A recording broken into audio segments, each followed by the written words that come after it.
সভাপতি প্রবীণ আলেমদ্বীন আলহাজ মৌলানা মোহাম্মদ মকসুদুর রহমান মলিপুরি সাহেব, উনি আমাদের মাদ্রাসার গুরুত্ব এবং ফজিলত নিয়ে অনেক তাৎপর্যপূর্ণ আলোচনা করেছেন। এই গুরুত্বটা সকলের অন্তর দিয়ে বোঝা দরকার এবং এগুলো আমলে নিয়ে আসা দরকার। যাই হোক, এ পর্যায়ে কোরআন কারীম থেকে তেলাওয়াত করবেন ওয়ালিপুর হাফিজিয়া মাদ্রাসা এতিমখানার হিফজুল কোরআন বিভাগের ছাত্র মোহাম্মদ জিসান।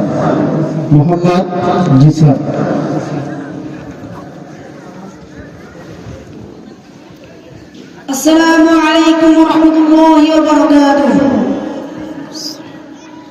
আউযু বিল্লাহি মিনাশ শাইতানির রাজীম।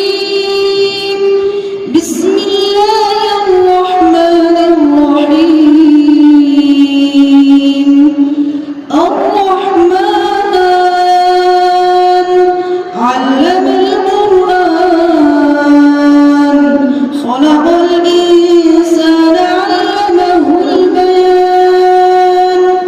الشمس والقمر بحسبان والنجم والشجر يسجدان والسماء رفعها ووضع الميزان ألا تطغوا في الميزان وأقيموا الوزن بالقسط ولا تخسروا الميزان والأرض وضعها للأنام فيها فاكهة والنخل ذات الأكمام والحب ذو العصف والريحان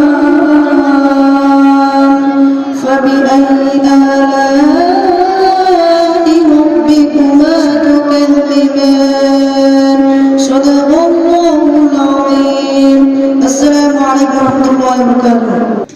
ইনশাআল্লাহুল আজিজ আপনাদের সম্মুখে তিলাওয়াতে পাক কোরআন মাদ্রাসার একটা গুরুত্ব ছেলের দ্বারা আমরা এখন তৃতীয় বক্তা আমার মহল্লা ভর্তি দিলওয়ার হোসেন সাইফি, তিনি আপনাদের দিকে কোরআন হাদিস দ্বারা আলোচনা করবেন।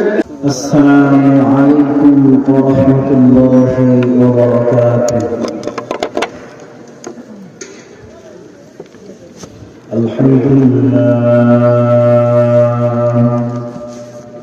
الحمد لله الذي جعل الشمس والقمر بحسبان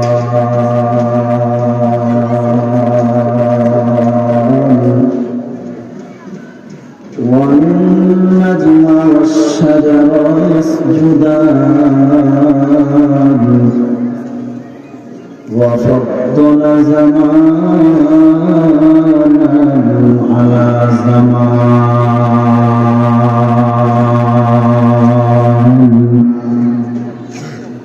كما فضل مكانا على مكان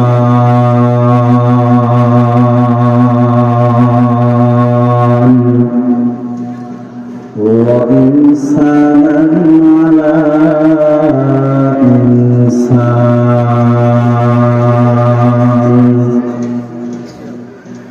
ونشهد أن لا إله إلا الله وحده لا شريك له لا ضد له ولا ند له ولا مثل له ونشهد أن سيدنا وسندنا وحبيبنا وطبيبنا وطبيب قلوبنا ومولانا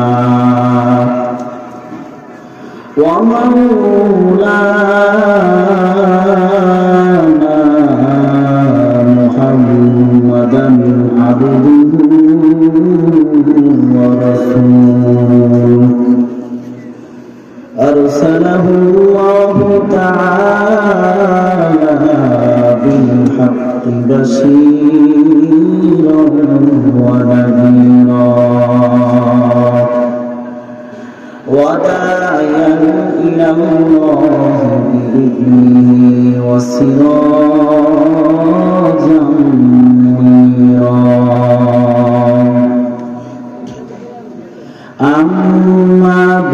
فأعوذ بالله من الشيطان الرجيم بسم الله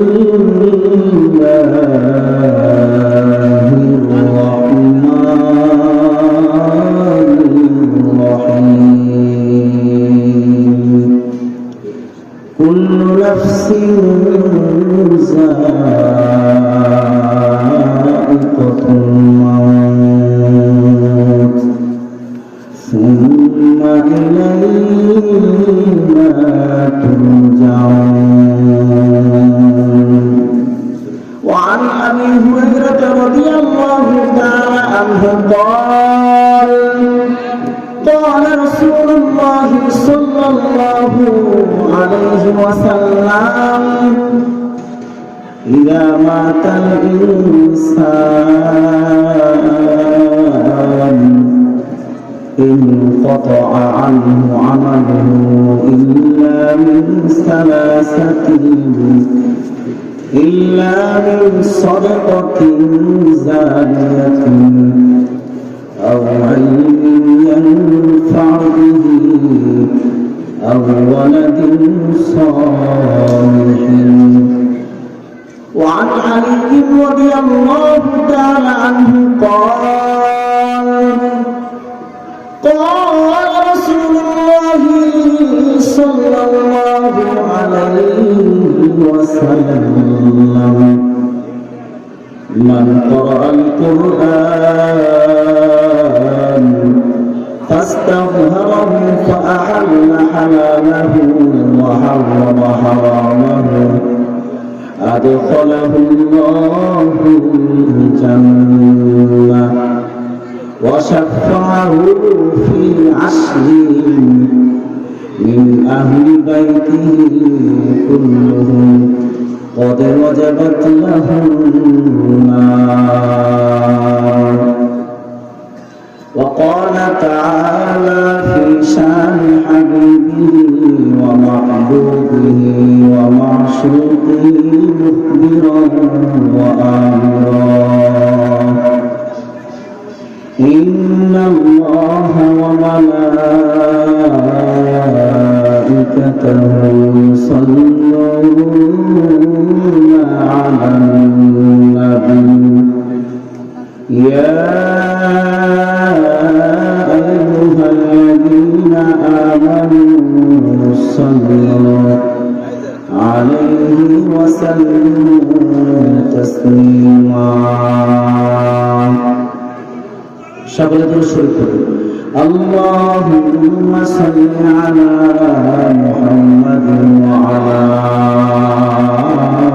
آل محمد كما صليت على إبراهيم وعلى آل إبراهيم إنك حميد مجيد اللهم بارك على محمد وعلى آل محمد كما باركت على إبراهيم وعلى آل إبراهيم إنك حميد مجيد بلغ العلا بكماله كشف الدجى بجماله حسنت جميع خصاله صلوا عليه وآله توحيدك أمانة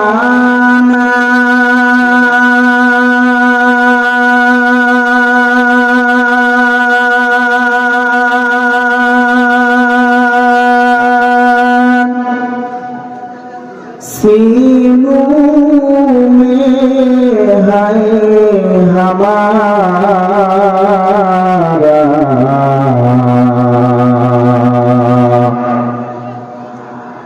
आसान मिटाना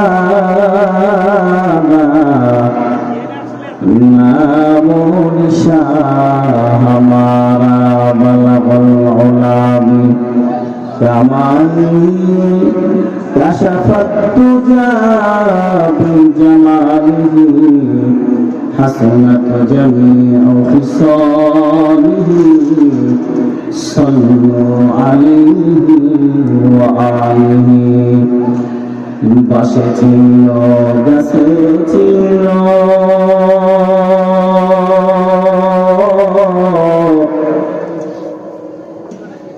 ছিল বনের হরিণ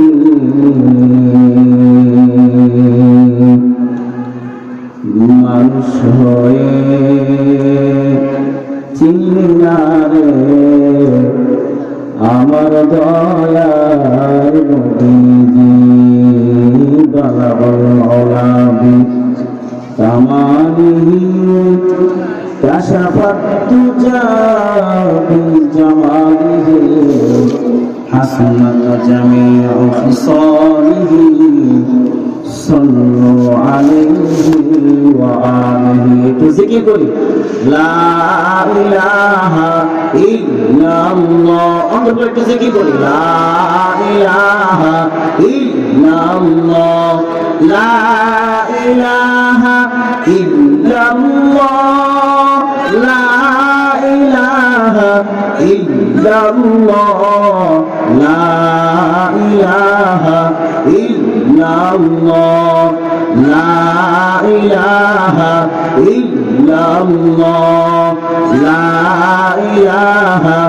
ইল্লাল্লাহ লা ইলাহা ইল্লাল্লাহ আলা ইয়াসাকিনাল কসরিল মুআল্লা ستدفن عن قريب في التراب له ملك ينادي كل يوم بدول الموت وبنور من الخراب لا إله إلا الله كلا كده لا إله إلا الله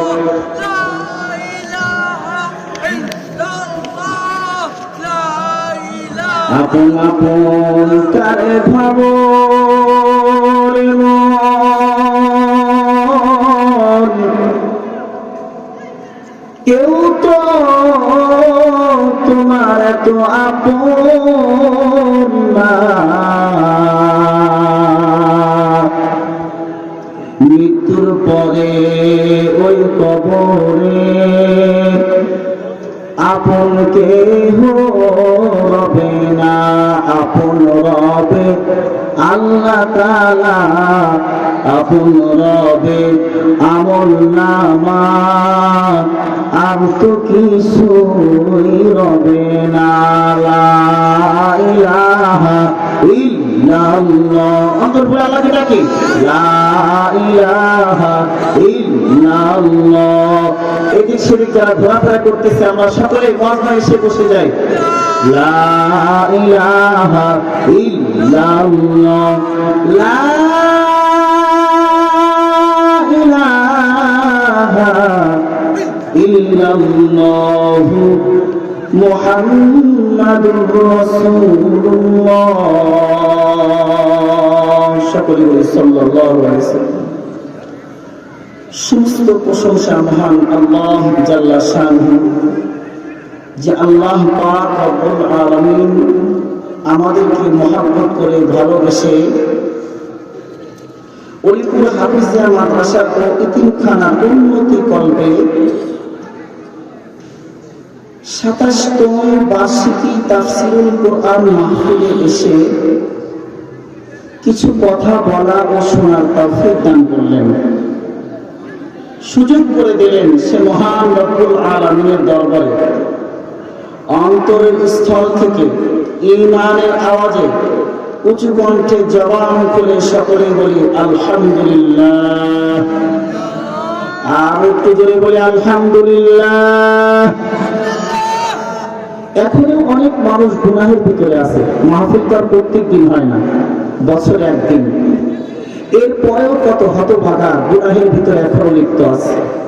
আল্লাহ পাক রব্বুল আলামিন যে আমাদেরকে এই কোরআন সুন্নাহ আলোচনা শুনবার জন্য 10 মায়ের 10 সন্তানকে আল্লাহ পাকের আশিকিন জাকিরিন মুহিদ্দিনদেরকে একত্রিত হওয়ার তৌফিক দান করেছেন।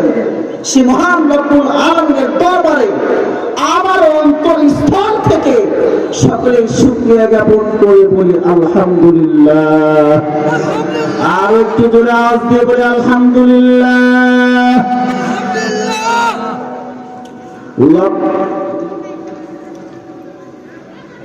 আমরা যেই নবীর কারণে, যেই নবীর চেষ্টা ও মেহনতের মাধ্যমে আল্লাহ পাক রব্বুল আলামিন আমাদেরকে দ্বীন দিয়েছেন, ইসলাম দিয়েছেন,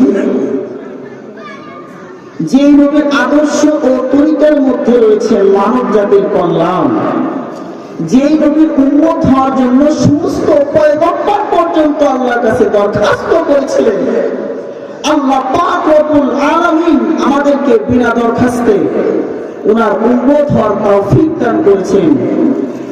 ওই নবীর প্রতি, দয়ার নবী, মায়ার নবী, রহমাতুল লিল আলামিন, ইমামুল মুরসালিনের প্রতি সকলেই অন্তরস্থল থেকে ঈমানের আওয়াজে উঁচু কণ্ঠে জবান খুলে সকলেই দরুদের হাদিয়া পৌঁছায় দিন। সকলেই বলি সাল্লাল্লাহু আলাইহি ওয়াসাল্লাম। 27তম বার্ষিক তাফসীরুল কোরআন মাহফিলের সম্মানিত সভাপতি আলহাজ মাওলানা মোহাম্মদ মাকসুদুর রহমান সাহেব, পর্দার আড়ালের মা ও বোনেরা, সামনে উপবিষ্ট আমার মহব্বতের ভাইরা, মুসলমান ভাইরা, সকলের প্রতি আমার আন্তরিক মোবারকবাদ। আমি আল্লাহ পাক রব্বুল আলামিনের কুরআনুল কারীম থেকে একটি আয়াত পড়েছি। রাসূল কারীম সাল্লাল্লাহু আলাইহি ওয়াসাল্লামের অসংখ্য হাদিসে মুবারকা থেকে দুটি হাদিস পড়েছি। আল্লাহ পাক রব্বুল আলামিন আমাকে যদি তৌফিক দান করেন, তাহলে এই কোরআন ও হাদিস থেকে আলোচনা করব ইনশাআল্লাহ। ওমা তাওফীকি ইল্লা বিল্লাহ। আমাদের মুসলমানদের স্লোগান হবে, কোরআন হাদিস যেখানে আমরা আছি সেখানে। কোরআন হাদিস যেখানে, বলেন কোরআন হাদিস যেখানে, কোরআন হাদিস যেখানে। আর একটু জোরে বলেন কোরআন হাদিস যেখানে। নারে তাকবীর, আর জোরে বলেন নারে তাকবীর। আমাদের স্লোগান হবে, কোরআন ও হাদিস যেখানে আমরা আছি সেখানে। কোরআন ও হাদিস থেকে যদি ছোট একটা মাসুম বাচ্চাও কোরআনের দলিল দিয়ে, হাদিসের দলিল দিয়ে, সহিহ দলিল দিয়ে যদি আপনার কাছে আলোচনা পেশ করে, তাহলে এই আলোচনা আপনি গ্রহণ করবেন। বিশাল বড় হাতি, ইয়াবা সুব্বা, ইয়াবা পাগড়ি এমন ব্যক্তিও যদি কোরআন সুন্নাহর মুখালেফ কথা বলেন তো সেটা মেনে নেওয়া যাবে কি? আর একটু জোরে বলেন, মেনে নেওয়া যাবে কি? এখানে তো জোরে আওয়াজ দিবেন না, জোরে আওয়াজ দিবেন না যখন যে মার্কা, অমুক ভাইয়ের মার্কা, তোমার ভাইয়ের মার্কা, অমুক ভাইয়ের চরিত্র ফুলের মতো পবিত্র, ওই সময় চিল্লায় বলেন। কিন্তু এখানে আল্লাহু আকবার বললে সব হয় নাকি গুনাহ হয়? সকলেই বলেন, আরো জোরে বলেন আল্লাহু আকবার বললে, সুবহানাল্লাহ বললে গুনাহ হয় নাকি সব হয়? তাহলে আমরা আল্লাহু আকবার, সুবহানাল্লাহ যখন বলতে বলা হয়, অবশ্যই আপনি জোরে আওয়াজ দিয়ে আল্লাহর দিকে মুতাওয়াজ্জিহ হয়ে সুবহানাল্লাহ, আল্লাহু আকবার বলবেন। আমাদের আল্লাহ সকলকে তৌফিক দান করুন। আমি কোরআনুল কারীম থেকে একটি আয়াত পড়েছি।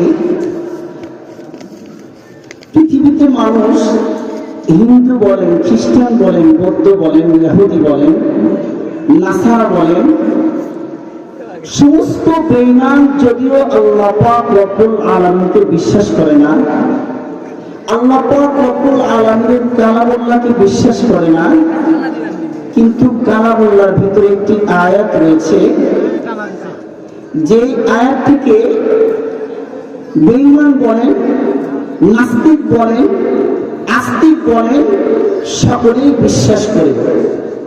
এমন একটি আয়াত তেলাওয়াত করেছি, যে আয়াতটি আল্লাহ পাক রব্বুল আলামিন সূরাতুল আলে ইমরানে উল্লেখ করেছেন, সূরাতুল আম্বিয়ায়ে উল্লেখ করেছেন, সূরাতুল আহজাবে উল্লেখ করেছেন। আল্লাহ বলেন, কুল্লু নাফসিন যায়িকাতুল মাউত ওয়া ইন্নামা তুওয়াফাউনা উজুরাকুম ইয়াওমাল কিয়ামাহ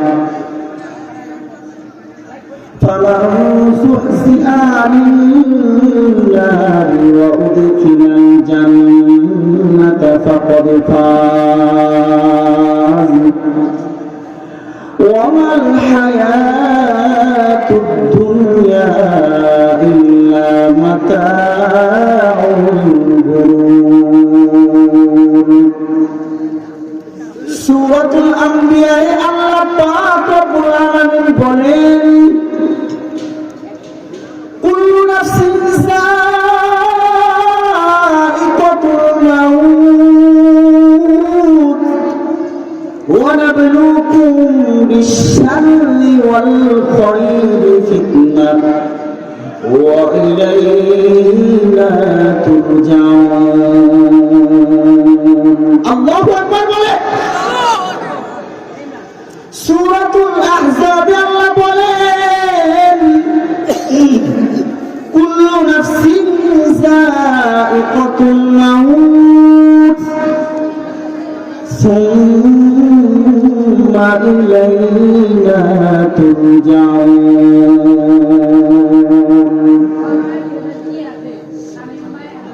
আল্লাহ পাক রব্বুল আলামিন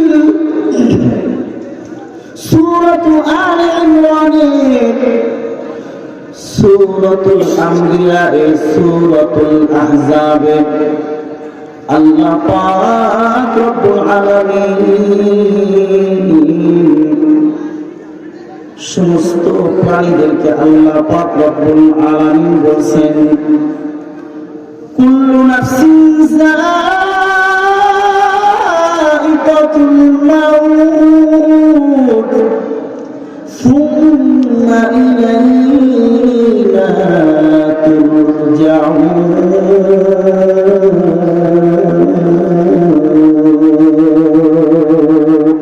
আল্লাহু আকবার। আল্লাহ পাক রব্বুল আলামিন কুরআনুল কারীমের ভিতরে বলেছেন,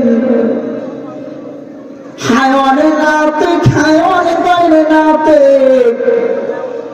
যাদের জীবন আছে, যাদের প্রাণ আছে, মানুষ বলেন, জিন বলেন, ফেরেশতা বলেন, কীট পতঙ্গ, যা কিছু আছে, আল্লাহ বলেন মৃত্যুর সাথ সকলকে ভক্ষণ করতে হবে। মৌতু কাসিন কুল্লু নাসিন শারিদু কবর বাইতিন কুল্লু নাসিন দাখিলু। মৌতু কাসিন কুল্লু নাসিন শারিদু কবর বাইতিন কুল্লু নাসিন দাখিলু। বেঈমানরা বিশ্বাস করে গো, মৃত্যুবরণ অবশ্যই অবশ্যই হবে। কখন হবে কেউ জানে না, নবীও জানে না, সাহাবায়ে কেরামও জানে না, কোন মানুষ জানে না, কোন জিনও জানে না, কোন ফেরেশতাও জানে না। শুধুমাত্র কে জানে গো? সকলেই বলেন কে জানে, বলেন আল্লাহ পাক। সূরাতুল কুরআনের ভিতরে বলেছেন, পাঁচটা বিষয়ের গায়ে একমাত্র আল্লাহ পাক রব্বুল আলামিন জানেন। আল্লাহ পাক রব্বুল আলামিন ব্যতীত কেউ জানে না। আল্লাহ বলেন, ইন্নাল্লাহা ইনদাহু ইলমুস সাআহ وينزل الغيث ويعلم ما في الأرحام وما تدري نفس ماذا تكسب غدا وما تدري نفس بأي أرض تموت মৃত্যু কার কখন কোন জায়গায় হবে কেউ জানে না, কখন হবে আল্লাহ পাক রব্বুল আলামিন কুরআনুল কারীমের ভিতরে বলেছেন ইযা জাআ আজালুহুম লা ইস্তাখিরুনা সাআতান ওয়া লা ইস্তাকদিমুন। মৃত্যুর সময় যখন আসবে গো, মৃত্যুর হাত থেকে মা তার সন্তানকে বাঁচাইতে পারবে না, সন্তান তার মা বাবাকে বাঁচাইতে পারবে না, ভাই তার ভাইকে বাঁচাইতে পারবে না। আল্লাহ বলে ওমা কানা লিনাফসি আন তামুতা ইল্লা বিইذনিল্লাহ ইল্লা বিইذনিল্লাহি কিতাবাম মুআজ্জালা। আল্লাহর অনুমতি ব্যতীত কারো কোনো মৃত্যু হবে না। আল্লাহ বলেন কিতাবাম মুআজ্জালা, কার কখন কোন সময় মৃত্যু হবে গো, আল্লাহ পাক রব্বুল আলামিন এটা নির্দিষ্ট করে রেখে দিয়েছে।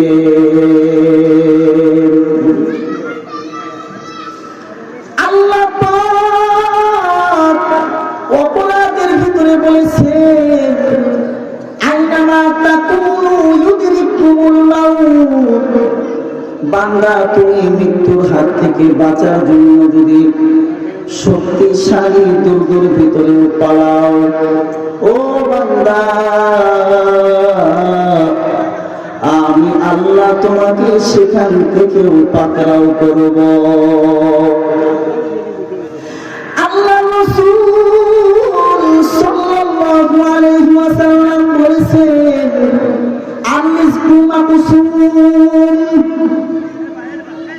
সবার রিজিক বন্টিত। বন্টিত রিজিক যখন আল্লাহর পক্ষ থেকে বন্টিত রিজিক বান্দার যখন শেষ হয়ে যাবে, বান্দা তখন দুনিয়াতে থাকতে চাইলেও গো আল্লাহর বান্দা দুনিয়াতে থাকতে পারবে না। কি বল ঠিক কিনা বলেন? কোরআনের কথা, এটা আমার বাবার কথা না, দাদার কথা না, কোরআনুল কারীম থেকে কথা বলছি, কোরআনের আয়াত দিয়ে আপনাদের আলোচনা করছি। আল্লাহ পাক রব্বুল আলামিন বলেছেন মৃত্যু কার কখন হবে কেউ জানে না, নবীও জানে না, সাহাবায়ে কেরামও জানে না, তাবিঈও জানে না, তাবিঈও জানে না, আমিও জানি না, আপনিও জানেন না। আপনারা কি কেউ জানেন মৃত্যু কখন হবে? মৃত্যুবরণ সকলকে করতে হবে, কিন্তু মৃত্যু কোন জায়গায় হবে, কোন জায়গায় হবে কেউ জানে না, কোন জমিনে হবে কেউ জানে না। কিন্তু এই মৃত্যুবরণ করতে গেলে মৃত্যুর এই আযাব দুই শ্রেণীতে বিভক্ত। মানুষ যে মৃত্যুবরণ করবে গো, মানুষ মৃত্যুবরণ করলে এই মৃত্যুটা হবে দুই শ্রেণীতে বিভক্ত। এক শ্রেণী হলো নেককারের মৃত্যু, আর এক শ্রেণী হলো বদকারের মৃত্যু। নেককারের মৃত্যু কেমন হবে আর বদকারের মৃত্যু কেমন হবে আজকে আমরা কোরআন ও হাদিস থেকে আলোচনা করব। আল্লাহ পাক বদকারের মৃত্যু কেমন হবে গো কেউ জানে না, কেউ জানে না কোন জায়গায় মৃত্যু হবে, কিভাবে কার কোন জায়গায় মৃত্যু হবে কেউ জানে না। আল্লাহ পাক সূরাতুন ভিতরে বলেছেন বৎকারের মৃত্যু একরকম হবে, সাংঘাতিক আযাবের মাধ্যমে বৎকারের মৃত্যু হবে। আর মৃদু সামান্য পরিমাণ আযাবের মাধ্যমে আল্লাহ ঈমানদার বান্দাদেরকে দুনিয়া থেকে পরকালের জগতে নিয়ে যাবে। আল্লাহ সূরাতুন নাসিয়াতের ভিতরে বলেছেন ওয়ান্নাসিয়াতি গরকা ওয়ান্নাশিতাতি নাশতা। আল্লাহু আকবার বলে। আল্লাহ পাক সূরাতুন নাসিয়াতের ভিতরে বলেছেন ঈমানদারের মৃত্যু কেমন হবে, বেঈমানের মৃত্যু কেমন হবে, নেককারের মৃত্যু কেমন হবে গো, বেঈমানের মৃত্যু কেমন হবে।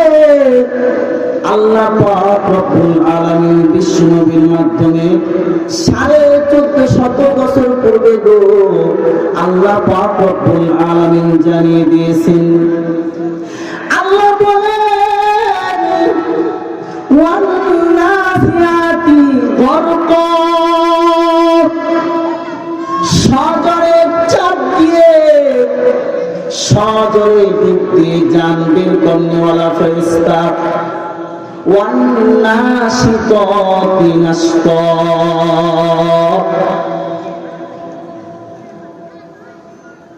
ওয়ান্নাসিয়াতি গরকা ওয়ান্নাশিতাতি নাশতা। প্রশান্তির সাথে জান বের করনেওয়ালা ফেরেশতার কসম খাইছেন আল্লাহ, কসম খাইছেন, কসম খাইছেন, কসম খাইছেন। আল্লাহ রাসূল বলেন একজন বৎকারের সাংঘাতিক আযাব হবে। কেমন আযাব হবে? একটা বৎকারের মৃত্যু যখন আযাবের ফেরেশতা আসবে, কেমন আযাব হবে। যারা ফাসিক ফুজ্জার, আল্লাহ রাসূল সাল্লাল্লাহু আলাইহি ওয়াসাল্লাম বলেন জীবন্ত একটা প্রাণীকে যদি জীবিত অবস্থায় তার সমস্ত বডি ছিঁড়ে ফেলানো হয়, একটা প্রাণীর যেমন কষ্ট হবে গো, এর চেয়ে একটা বেঈমান ফাসিকের মৃত্যুর আযাবের চেয়ে বেশি কষ্ট হবে।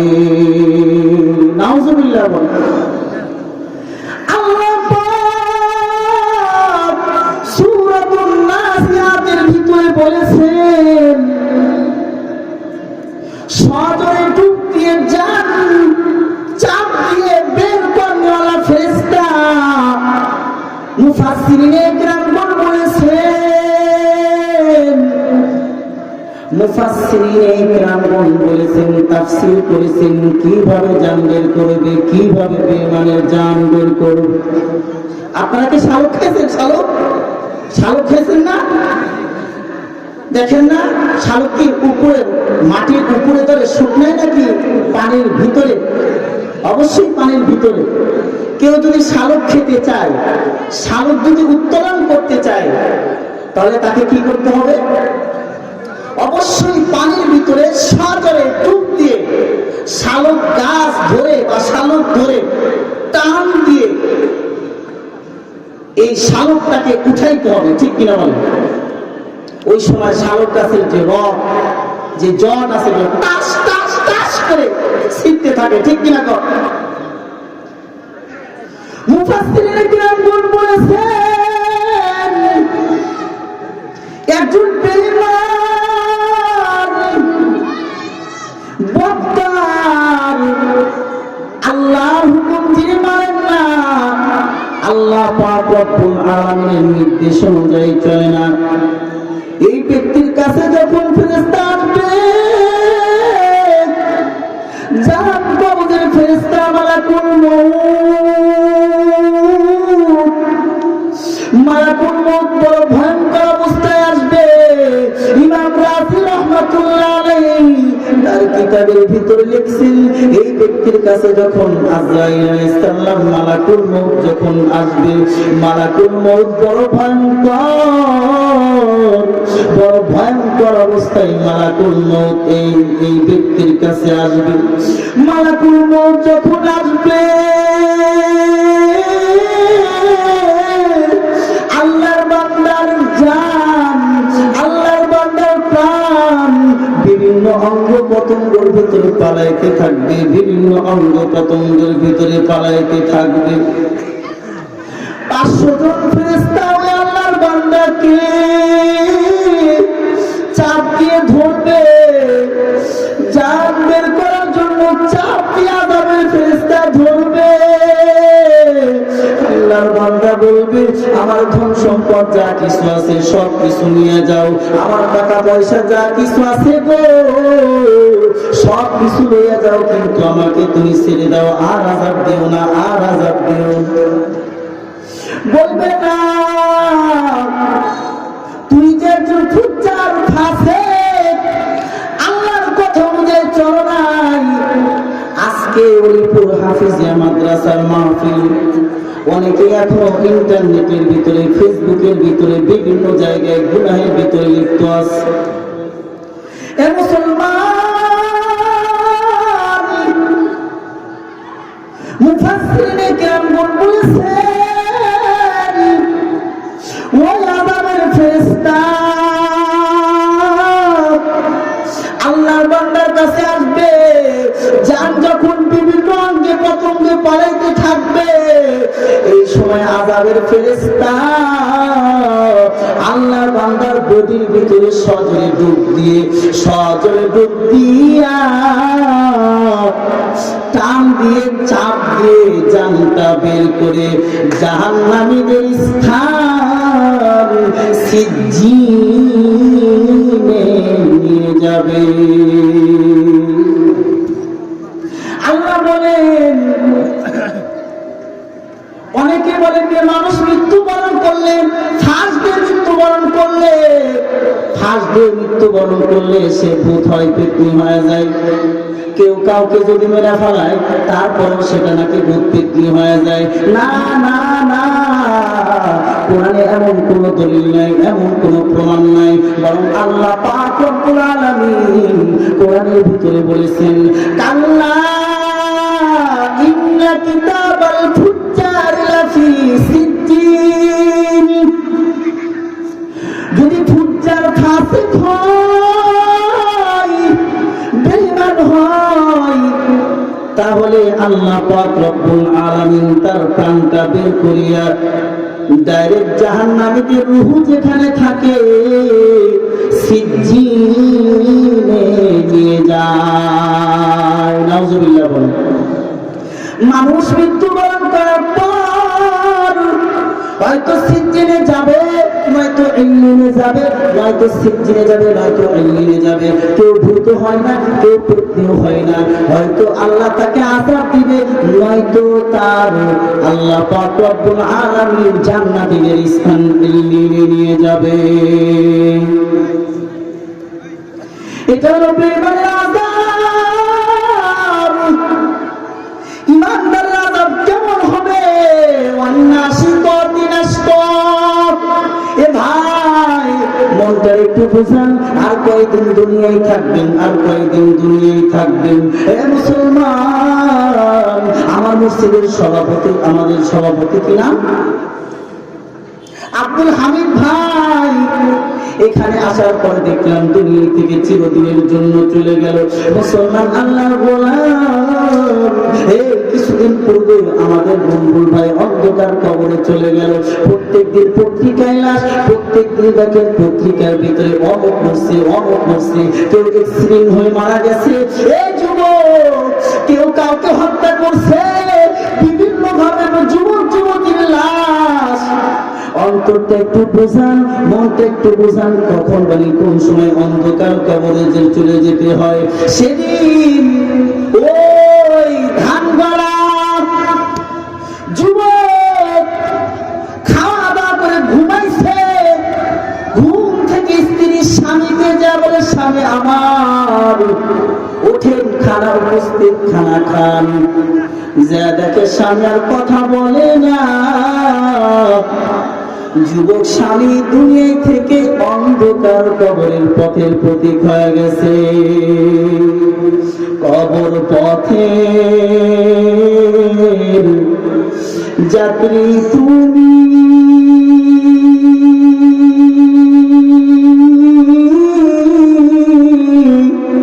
কয়দিন থাকবা দুনিয়া।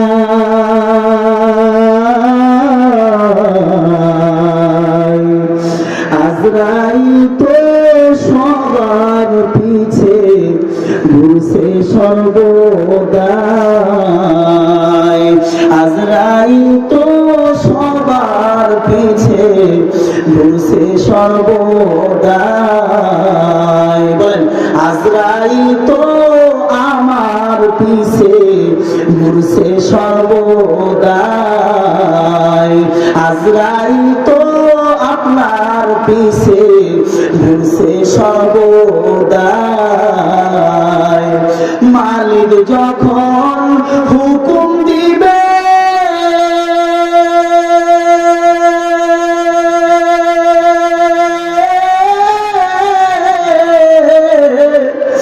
এই দুনিয়ায় থাকতে নাহি পারিবে।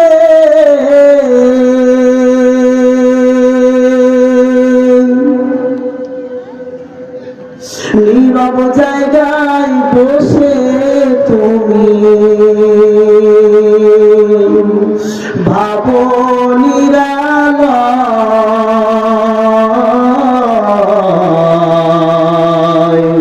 আজরাইল তো সবার পিছে ঘুরছে সর্বদাই। কবর যে এক কঠিন মাটা,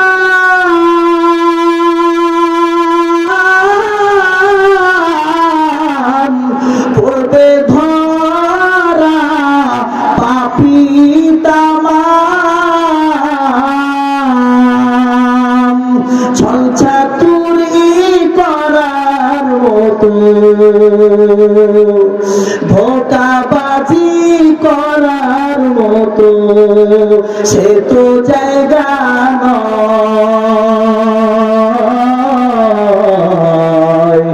আজরাইল তো সবার পিছে ঘুরছে সর্বদাই। আজরাইল তো সবার পিছে ঘুরছে সর্বদাই। তো ভালো লাগে? চলবে? কোন হাদিসে আছে চলবে তো ইনশাআল্লাহ? আরে কি করে বলেন চলবে তো ইনশাআল্লাহ? কোরআন থেকে আয়াত বলেছি। বেঈমানের আযাব কেমন হবে, ঈমানদারের আযাব কেমন হবে। বেঈমানের আযাবের কথা বলেছি। মুফাসসিরিনে কিরামগণ বেঈমানের আযাবের ব্যাপারে কি বলেছেন, কোরআনের ভিতরে কি বলেছেন, আল্লাহ পাক রব্বুল আলামিন কি বলেছেন।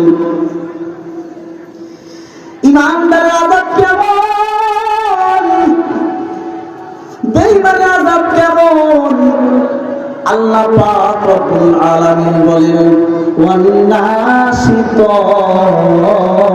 নাশতা। আল্লাহু আকবার। মুফাসসিরিনে কিরামগণ বলেছেন, বাড়িতে ছোট বাচ্চা আছে না, ছোট বাচ্চা আছে না, ছোট ছোট বাচ্চা যখন দেখবেন চোখের উপর থেকে পড়ে যায়, খাট থেকে পড়ে যায়, ওই সময় এই ছোট ছোট বাচ্চা কান্নাকাটি শুরু করে দেয়। কি জন্য কাঁদে? ব্যথা পেয়েছে এজন্যই কাঁদে, ঠিক কিনা বলেন? সন্তান যখন খাট থেকে পড়ে যায়, এই পড়ে যাওয়ার পর সন্তান কান্নাকাটি করে। কেন কান্নাকাটি করে? সন্তান ব্যথা পেয়েছে জন্য কান্নাকাটি করে। মা যদি সন্তানকে এসে বুকের সাথে জড়িয়ে লয়, সন্তান তার ব্যথার কথা ভুলে গিয়ে মায়ের বুকের ভিতরে কিন্তু শান্তি পায়, ঠিক কিনা বলেন? ঠিক তেমনি ভাবে আল্লাহ পাক রব্বুল আলামিনের বান্দা, নেককার বান্দাকে যখন আল্লাহ পাক রব্বুল আলামিন দুনিয়া থেকে নিয়ে যাবেন, আল্লাহ বলেন ওয়ান্নাশিতাতি নাশতা, এমন ভাবে জানবেন করবে গো, এমন ভাবে জানবেন করবে যে নিকারের কষ্ট মনে হবেই না, কষ্ট মনে হবেই না। কেমন মুফাসসিরিন কেরামগণ বলেছেন, বেলুন দেখেন না, বেলুন দেখছেন, বেলুন কি থাকে? মরা থাকে। বেলুনের ভিতরে যদি ফুল দেন তখন বেলুন কি হয়ে যায়? ফুলে যায় না? বেলুন কিন্তু কি হয়ে যায়? ফুলে যায়। অথবা বেলুনের মাথায় কি করা হয়? একটা গেরো দেওয়া হয়। ঠিক তেমনি ভাবে আল্লাহ পাক রব্বুল আলামিন আমাকে আপনাকে, আল্লাহ পাক রব্বুল আলামিন সৃষ্টি করার পর আমাকে আপনাকে আল্লাহ পাক রব্বুল আলামিন পয়দা করার পর আল্লাহ পাক রব্বুল আলামিন আমাদের সিনার ভিতরে আল্লাহ পাক রব্বুল আলামিন কুদরতি ভাবে আল্লাহ পাক রব্বুল আলামিন সিনার ভিতরে রূহ দান করেছেন, প্রাণ দান করেছেন। প্রাণ দান করার পর আল্লাহ পাক রব্বুল আলামিন আমাদের এই গলার কাছে, শাহবাগের কাছে আল্লাহ পাক রব্বুল আলামিন এই কুদরতি ভাবে আল্লাহ পাক রব্বুল আলামিন গেরো দিয়েছে। এই বেঈমানকে মৃত্যুবরণ করতে আসবে যে ফেরেশতা, তার তো ভয়ঙ্কর আকৃতিতে আসবে। ঈমানদারের জান যখন বের করতে আসবে গো, এই ভয়ঙ্কর আকৃতিতে না নিয়ে এসে ভালো আকৃতি ধারণ করে আসবে। আসার পর আল্লাহর বান্দার সামনে আসবে উপস্থিত মালাকুল মউত, উপস্থিত মালাকুল মউত আসবে। মালাকুল মউত আসার পর আল্লাহ পাক রব্বুল আলামিন আপনাকে আমাকে গলার কাছে কুদরতি ভাবে ঘিরা দিয়েছেন, ভিতরে প্রাণ দিয়ে। মালাকুল মউত আসার পর এই মালাকুল মউত গেরোটা খুলে দেবে। গেরোটা খুলে দেওয়ার সঙ্গে সঙ্গে আল্লাহ পাক রব্বুল আলামিনের বান্দার প্রাণটা জান্নাতের নাজ নিয়ামত, জান্নাতকে তার সামনে আঁকড়ে ধরা হবে, জান্নাতকে তার সামনে তুলে ধরা হবে, জান্নাতের নাজ নিয়ামত দেখতে থাকবে। ওই ছোট বাচ্চা যেরকম তার মায়ের বুকের ভিতরে শান্তি পায়, আল্লাহ পাক রব্বুল আলামিন এই নেককার বান্দার সামনে যখন জান্নাতকে আল্লাহ পাক রব্বুল আলামিন তুলে ধরবেন, তুলে ধরার পর কুদরতি ভাবে যে আল্লাহ পাক রব্বুল আলামিন তাকে গেরো দিয়েছে, এই গেরোটা যখন খুলে দিবে গো, আল্লাহর বান্দা তখন প্রশান্তির সাথে তার প্রাণটা এমনি চলে যাবে। সুবহানাল্লাহ।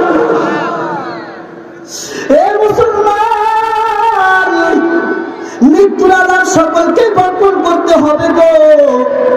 হুজুর বলেন, গায়রে হুজুর বলেন, আলেম বলেন, গায়রে আলেম বলেন, সাধারণ মানুষ বলেন, যাকে বলেন গো, সকলকে মৃত্যুবরণ করতে হবে। এই মৃত্যুবরণের মৃত্যুর সাথে সকলকে ভক্ষণ করতে হবে। কেমন মৃত্যুর আদাবারও কেমন? আপনাকে ইতিহাস থেকে একটা ঘটনা আপনাদেরকে জানাই। মৃত্যুর আযাব কেমন হবে গো? আপনারা কি ঈসা পয়গম্বরের নাম শুনছেন? ঈসা পয়গম্বরের নাম শুনছেন? মুরব্বীরা কি ঈসা পয়গম্বরের নাম শুনছেন? ঈসা পয়গম্বর কে ছিলেন? আমাদের নবীর আগে যে নবী ছিলেন। এই পৃথিবীতে যখন তিনি এসেছিলেন, আসার পর সমস্ত নবীদেরকে আল্লাহ পাক রব্বুল আলামিন অনেকগুলো মুজিজা দান করেছেন। এক এক নবীকে এক এক মুজিজা দান করেছেন। অর্থাৎ ঈসা আলাইহিস সালামকে আল্লাহ অনেকগুলো মুজিজা দান করেছিলেন। তার ভিতরে একটা মুজিজা হলো তিনি মানুষকে কি করতে পারতেন? মৃত মানুষকে জীবিত করতে পারতেন। হযরত ঈসা পয়গম্বর, হযরত ঈসা পয়গম্বরকে এক বেদুইন এসে বলছে, ঈসা পয়গম্বর, এই ঈসা পয়গম্বর, আপনি তো বারবার বিভিন্ন কবরকে, নতুন নতুন কবরের মানুষকে আপনি জীবিত করেন। ঈসা পয়গম্বর, ওই পাহাড়ের তুলে একটা কবর আছে, কবরের ভিতরে কি আছে কেউ জানে না। ঈসা পয়গম্বর, ঈসা পয়গম্বর, আপনি একটু ওই কবরের ব্যক্তিটাকে আপনি উঠাইবেন, উঠায় দেখবেন ওই ব্যক্তির নাম কি, ওই ব্যক্তির বাড়ি কোথায়, ওই ব্যক্তির বাবার নাম কি। ঈসা পয়গম্বর ওই বেদুনের সাথে তিনি পাহাড়ের টিলায় চলে গেলেন। পাহাড়ের টিলায় চলে যাওয়ার পর ঈসা পয়গম্বর ওই কবরের কাছে গিয়ে বললেন, বিইজনিল্লাহ, ওঠো আল্লাহর হুকুমে ওঠো। আল্লাহর বান্দা উঠছে। আল্লাহর বান্দা যখন কবর থেকে উঠছে, আল্লাহর বান্দা কবর থেকে ওঠার পর এই ঈসা পয়গম্বর তার প্রশ্ন করতেছে, মান আনতা, মান আনতা, তুমি কে? মাসলুকা, তোমার নাম কি? তখন ওই কবরের মুর্দা, যিনি জীবিত হয়েছেন, ওই কবরের মুদ্রা বলতেছে, আনা শাম ইবনে নূহ। কবরের মুদ্রা বলছে, আমি হলাম শাম, নূহ আলাইহিস সালামের আমি ছেলে শাম। বলে কতদিন যাবত পর্যন্ত তুমি এখানে আসো? বলে 5000 বছরের মতো আছি। ঈসা পয়গম্বর তার সাথে অনেক কথাবার্তা বললেন। কথাবার্তা বলার পর ঈসা পয়গম্বর তার প্রশ্ন করলেন, শাম শাম শাম, তোমার চুল কেন পেকে গেছে? আমি ঈসা পয়গম্বর যা জানি যে তোমাদের জামানার লোকদের চুল পাকতো না, তোমার কেন চুল পেকে গেছে? ঈসা পয়গম্বর যখন প্রশ্ন করলেন, শাম তখন বলছেন, ঈসা পয়গম্বর, ঈসা পয়গম্বর, আপনি যখন বলছেন কুম বিইজনিল্লাহ, এই কথা যখন বলছেন, ঈসা পয়গম্বর, আমি মনে করেছি কিয়ামত শুরু হয়ে গেছে। আমি মনে করছি গো হাসরের মাঠ এখন শুরু হয়ে গেছে। এই জন্য আমার হাসরের মাঠের ভয়, কিয়ামতের ভয় আমার চুল পেটে ফেলাইছে। ঈসা পয়গম্বর অনেক কথা বললেন। অনেক কথা বলার পর ঈসা পয়গম্বর বললেন, শাম, এই শাম, তুমি কি দুনিয়াতে থাকতে চাও কিছুদিন? শাম তখন বললেন, ঈসা পয়গম্বর, আমি যদি দুনিয়াতে থাকি তাহলে কি আমাকে মৃত্যু পাকড়াও করবে? বলেন, হ্যাঁ অবশ্যই, তুমি যদি এই পৃথিবীতে থাকো তাহলে অবশ্যই তোমাকে মৃত্যু পাকড়াও করবে এবং মৃত্যুর স্বাদ তোমাকে ভক্ষণ করতে হবে। শাম তখন বললেন, ঈসা পয়গম্বর, আমি দুনিয়ায় থাকতে চাই না, কারণ মৃত্যুর আযাব বড় কঠিন। মৃত্যুর আযাব আমি সহ্য করতে পারবো না। মৃত্যুর আযাব এত কঠিন ঈসা পয়গম্বর, আমি মৃত্যুর আযাব সহ্য করতে পারবো না। আমাকে অনুমতি দেন, আল্লাহর হুকুমে যেন আমি কবরের ভেতরে চলে যাই। মুসলমান, মৃত্যুর আযাব কেমন এই ঘটনা থেকে প্রমাণ, হাদিস থেকে প্রমাণ, কোরআন থেকে প্রমাণ করলাম মৃত্যুর আযাব কেমন হবে। বেঈমানের আযাব কেমন, এই ঈমানদারের আযাব কেমন হবে, বেঈমানের আযাব কেমন। এটা তো মৃত্যু। আল্লাহ রাসূল বলেন, আল কবরু রাওযাতুন মিন রিয়াদিল জান্নাহ আও হুফরাতুন মিন হুফারিন নার। কারো জন্য কবর হবে একটা জান্নাতের বাগান, কারো জন্য কবর হবে জাহান্নামের একটা গর্ত। একটু মনটারে বুঝাই, আমি তো কবর যাত্রার পথি, আমি কি নিকার নাকি আমি বক্তার? আমি কত গুনাহ করি, কতভাবে কত গুনাহ করি, মনটারে একটু বুঝাই। কতভাবে গুনাহ করি, রাতের অন্ধকারে কত গুনাহ করেছি, দিনের গোপনে, দিনের কত লোকালয় যেখানে নাই সেখানে আমি কত গুনাহ করেছি। মনটারে একটু বুঝাই। আমার কাছে তুমি একদিন না একদিন আসবে। কবি বলেছেন, ইহা সন্ধ্যা হাম সব মুসাফির হয়, ওহি আখির ঠিকানা, কুই আগে রওনা কাছে আসবে, আগে অথবা পরে অবশ্যই মৃত্যু আসবে। আমি মৃত্যুর কি প্রস্তুতি নিয়েছি? অন্ধকার কবরে আমি কি হইয়া যাব? কোনটার একটু বুঝাই। আমি কি নেককার হতে পারলাম নাকি আমি বদকার হয়ে গেলাম? আমি কি বদকার হইলাম নাকি আমি নেককার হইলাম? যদি বদকার হন আল্লাহর কাছে তওবা করেন। আল্লাহ বলেন, ইয়া আইয়ুহাল্লাযীনা আমানু তুবু ইলাল্লাহি তাওবাতান নাসুহা। আল্লাহ পাক রব্বুল আলামিন সূরাতুত তাহরীমের ভিতরে বলেছেন, হে ইমানদার বান্দাগণ, তোমরা খাঁটি দিলে আমি আল্লাহর কাছে তওবা করো। খাঁটি দিলে যদি তওবা করো আমি আল্লাহ পাক রব্বুল আলামিন তোমাদের তওবাকে কবুল করে নেব। আল্লাহ পাক রব্বুল আলামিন 19 নম্বর পারা 5 নম্বর পৃষ্ঠায় আল্লাহ বলেন, ফাউলাইকা ইউবাদদিলুল্লাহু সাইয়্যাতিহিম হাসানাত ওয়া কানা আল্লাহু গফুরুর রহিমা। বান্দা তুই কবিরা গুনাহ করেছিস, এই বান্দা তুই চোখে গুনাহ করেছিস, বান্দা তুই জিনা করেছিস, এই বান্দা যত তুই গুনাহ করেছিস আমি আল্লাহ তোর সূরা নাযিল করে বলে দিলাম তওবা করার জন্য। বান্দা তুই জিনা করেছিস, বান্দা তুই ব্যভিচার করেছিস, বান্দা তুই চোখের গুনাহ করেছিস, আমি আল্লাহ তোরে ডাক দিয়ে বললাম, ইয়া আইয়ুহাল্লাযীনা আমানু। আমি আল্লাহ তোরে কত মহব্বত করি, আমি আল্লাহ তোরে ডাক দিয়ে বললাম তুই তওবা কর বান্দা। তুই যদি তওবা করে আমি আল্লাহ কি করব জানো না? আমি আল্লাহ তোমাদেরকে জানিয়ে দিলাম, ফাউলাইকা ইউবাদদিলুল্লাহু সাইয়্যাতিহিম হাসানাত।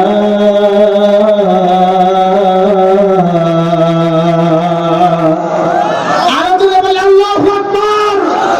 ইমানের আওয়াজে বলে আল্লাহু আকবার। নারায়ে তাকবীর। মুসলমান আল্লাহর গোলাম, আল্লাহ পাক রব্বুল আলামিন 19 নম্বর পারায় 5 নম্বর পৃষ্ঠায় আল্লাহ পাক রব্বুল আলামিন বলে, বান্দা যদি তুই খাঁটি দিলে তওবা করস আমি আল্লাহ তোরে মাফ করে শুরু দেব না, বরং আমি আল্লাহ ফাউলাইকা ইউবাদদিলুল্লাহু সাইয়্যাতিহিম হাসানাত। আমি আল্লাহ তো মাফ করবই করব।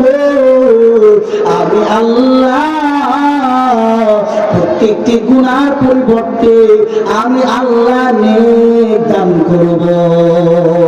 সুবহানাল্লাহ বলেন। হে মুসলমান, যুবকদেরকে বুঝতে বলা হয়, যুবক ভাই তুমি নামাজ পড়ো না কেন? যুবক ভাইকে যদি বলা হয়, এ যুবক ভাই তুমি কেন নামাজ পড়ো না, তুমি কেন দাঁড়িয়ে রাখো না, তুমি কেন আল্লাহর হুকুম মানো না? বলে হুজুর আমার এখন সময় হয় নাই। এই সময় হয় নাই কথা বলা যাবে না, কারণ মৃত্যুর কোনো গ্যারান্টি নাই। ঠিক কিনা বলেন? মুসলমান আল্লাহর গোলাম, জীবনটাকে কোরআন সুন্নাহ অনুযায়ী রঙিন করুন। আল্লাহ পাক রব্বুল আলামিন কোরআনের ভিতরে আল্লাহ ডাক দিয়ে বললেন, বান্দা তুই তওবা কর। আমি আল্লাহর কাছে তওবা করার পর এ বান্দা তুই কি করবি? তওবা করার পরে তো আমি আল্লাহ তোরে মাফ করে দেব। তওবা করার পর আমি আল্লাহ নবীর মাধ্যমে জানা দিলাম, কুল ইন কুনতুম তুহিব্বুনাল্লাহ ফাত্তাবিউনি ইউহিব্বুকুমুল্লাহ ওয়া ইয়াগফির লাকুম যুনুবাকুম ওয়াল্লাহু গফুরুর রহিম। আল্লাহ রাসূল সাল্লাল্লাহু আলাইহি ওয়াসাল্লামকে আল্লাহ পাক রব্বুল আলামিন বললেন, কুল নবী আমার আপনি বলে দেন, ইন কুনতুম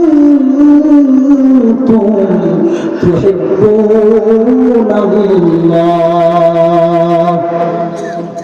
যদি আমি আল্লাহকে মহব্বত করতে চাই, আমি আল্লাহকে ভালোবাসতে চাই, ফাত্তাবিউনি يحببكم الله ويغفر لكم ذنوبكم والله غفور رحيم বিশ্বনবীর যদি ইতাআত করেন বিশ্বনবীর যদি অনুকরণ করেন আল্লাহ বলেন ইয়াগফির লাকুম যুনুবাকুম জানমুনের জুমা হলো যুনুবুন আল্লাহ পাক রব্বুল আলামিন বলেন এই বান্দা তুই যদি খাতে দিলে তওবা করস আমি আল্লাহ তোর জীবনের সকল গুনাহগুলো মাফ করে দেব শুধু তওবার কারণে নয় বিশ্বনবী যদি ইতাআত করো বান্দা আমি আল্লাহ তোর জীবনের সকল গুনাহগুলো মাফ করে দেব সুবহানাল্লাহ শুধু মাফ করবো না ওয়াগফির লাকুম যুনুবাকুম ওয়াল্লাহু গফুরুর রহিম আল্লাহ বলেন আমি আল্লাহ তোর মাফ করে দিব মাফ করে দিয়ে আমি আল্লাহ তোকে মহাব্বত ভালোবাসবো তাহলে গুনাহ ছাড়তে হবে এ মুসলমান আল্লাহর গোলাম গুনাহ ছাড়ুন গুনাহ ছাড়িয়া আল্লাহর কাছে তওবা করুন আমি হাদিস থেকে একটা বিশ্বনবীর হাদিস থেকে দুটি হাদিস পড়েছি আল্লাহর রাসূল হযরত আবু হুরায়রা রাদিয়াল্লাহু তাআলা আনহু বলেন আবু হুরায়রা রাদিয়াল্লাহু তাআলা আনহু قال عن أبي هريرة رضي الله تعالى عنه قال قال رسول الله صلى الله عليه وسلم إذا مات الإنسان انقطع عنه عمله إلا من ثلاثة إلا من صدقة جارية الله رسول বলেন আল্লাহ রাসূল সাল্লাল্লাহু আলাইহি ওয়াসাল্লাম বলেছেন মানুষ যখন মারা যায় তখন তার সমস্ত আমলের দরজাগুলো বন্ধ হয়ে যায় আল্লাহ রাসূলের প্রিয় সাহাবী আবু হুরায়রা রাদিয়াল্লাহু তাআলা আনহু তিনি বলেন মানুষ যখন মারা যায়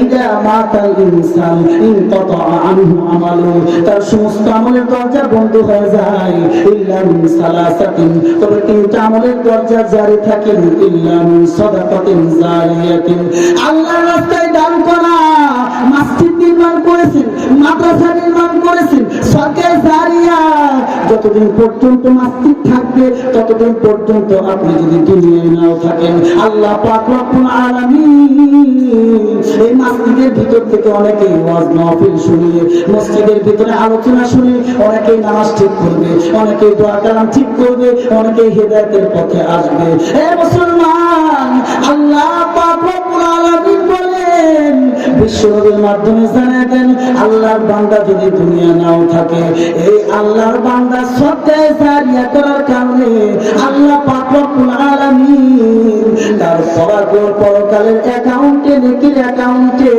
আল্লাহ নেক দিতেই থাকবে সুবহানাল্লাহ এ মুসলমান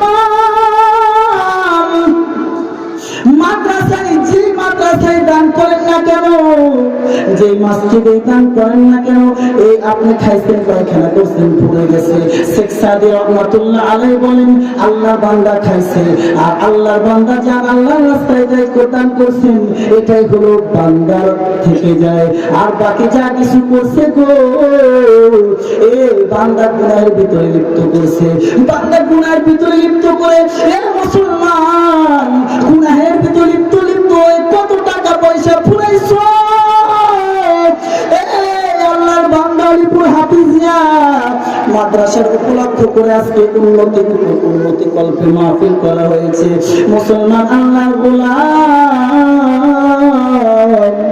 আজকে যদি অলিপুর মাদ্রাসায় আপনি দান করেন কেমন হবে এই মাদ্রাসার হাফেজ গুলো কোরআনের হাফেজ হবে কোরআনের হাফেজ হওয়ার পর এই এক একজন হাফেজের কাছে কমপক্ষে 10 জন করে হাফেজ থাকবে কয়জন যেরকম মনে করেন আমি একজন হাফেজ আপনাদের মাদ্রাসায় আমি খেদমত করতেছি আমার আন্ডারে 20 জন ছাত্র আছে এরা আমার কাছে হাফেজ হবে, হাফেজ হওয়ার পরে তাদের এক একজনের আন্ডারে 20 জন করে থাকবে, আবার তাদের এক একজনের আন্ডারে 20 জন করে থাকবে।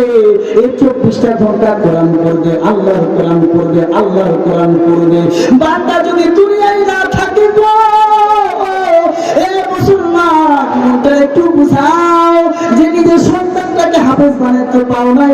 ও পর্দার আড়ালের মা ও বোনেরা, যারা নিজের সন্তানটাকে আপনি পর্দা, নিজের সন্তানটাকে আপনি হাফেজ বানাইতে পারেন নাই, ও মা, ওইপুর হাফিজা মাদ্রাসার একটা ছাত্রকে যদি আপনি খাওয়ান, একটা ছাত্রকে যদি হাফিজে কোরআন বানান, আল্লাহ পাক রব্বুল আলামিন, এই আপনি দুনিয়ায় না থাকলেও আল্লাহ পাক রব্বুল আলামিন আপনার আমলের অ্যাকাউন্টে নেক জমা করে দিতেই থাকবে। হাফেজে কোরআনের কত عن علي رضي الله تعالى عنه قال من قرأ القرآن فاستظهره فأحل حلاله وحرم حرامه أدخله الله الجنة. يا مسلمان ওইপুর মুসলমান আল্লাহর গোলাম, আল্লাহ রাসূল বলেন, কি বলেছেন? মান কোরআন কোরআন, কোরআনের হাফেজ ফাস্তাজহারাহু ফাআহাল্লা হালালাহু ওয়া হারামা হারামাহু, হালাল হারাম অনুযায়ী যদি চলে, আদখালাহুল্লাহুল জান্নাহ, আল্লাহ তাকে জান্নাত দান করবেন। ওয়া শাফাহু ফি আশরিন মিন আহলি বাইতিহি কুল্লুহুম ক্বাদ ওয়াজাবাত লাহুন নার। আল্লাহ রাসূল বলেন, যাদের জন্য জান্নাত ও জাহান্নাম ওয়াজিব হয়ে গেছে, এমন 10 জন ব্যক্তিকে আল্লাহর বান্দা এই হাফেজে কোরআন সুপারিশ করে জাহান্নাম থেকে জান্নাতে নিয়ে যাবে। সুবহানাল্লাহ বলেন। এই মাদ্রাসা আছে, মসজিদ দিয়েছেন, মাদ্রাসা দিয়েছেন, এখানে দান করবেন। দান করলে এই দান কখনো বিফলে যাবে না। অবশ্যই অবশ্যই এটা পরকালের অ্যাকাউন্টে আল্লাহ পাক রব্বুল আলামিন জমা রাখবেন, এবং এটাই হবে আপনি পরকালের নাজাতের জরিয়া। কেউ নিজের আমলের দ্বারা কখনো জান্নাতে যেতে পারবে না। জান্নাতে যেতে চাইলে কিছু নেক আমল করতে হয়। আজকে অলিপুর হাফিজা মাদ্রাসার মাহফিল হচ্ছে, আমরা মাহফিল উপলক্ষ করে আমরা আজকে মন খুলে প্রাণ খুলে টাকা, ধান ইত্যাদি যা কিছু আছে আমরা দেবো ইনশাআল্লাহ। এখন আপনারা দান করতে পারেন। তোমার মাহফিল শেষ, সময় শেষ হয়ে গেছে, সময় স্বল্পতার কারণে আমি আমার টার্গেট পর্যন্ত পৌঁছতে পারলাম না। আল্লাহ পাক রব্বুল আলামিন যতটুকু কথা বললাম, আল্লাহ পাক রব্বুল আলামিন আমাকে এবং আপনাদের সকলকেই আল্লাহ পাক রব্বুল আলামিন কথাগুলোর উপরে মেনে আমাদের সকলকে পরকালের জগতের প্রস্তুতি নেওয়ার তৌফিক দান করুন। সকলে বলেন আমিন, আমিন সুম্মা আমিন।